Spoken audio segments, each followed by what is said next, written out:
yanzu na gane sai da ke duniya za na more rayuwa.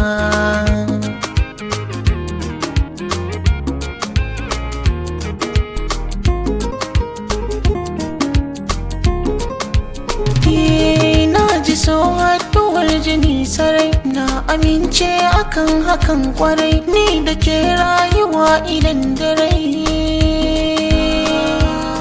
Na yi burin zama da ke da'iman abadin a rayuwa.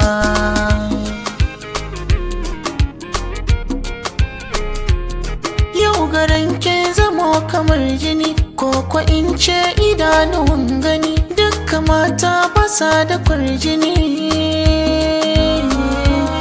Da garin nan na bincike gona ke ɗaikin samu karbuwa.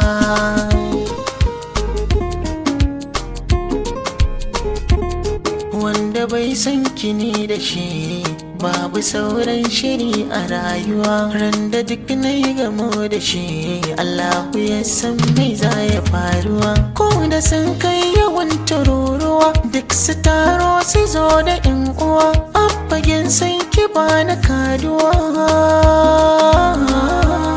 Na sadaukar da rai ake ko da ni za da rasa rayuwa.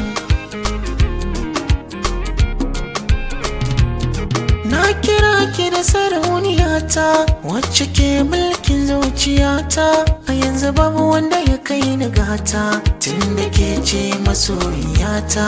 Kin iya kwalliya da tsafta, kina da saukin fahimta, duk hankalina gunki nan ya karkata. Da an kira sunanki ba na firgita, sai ran da na aure ki hankalina zai kwantawa.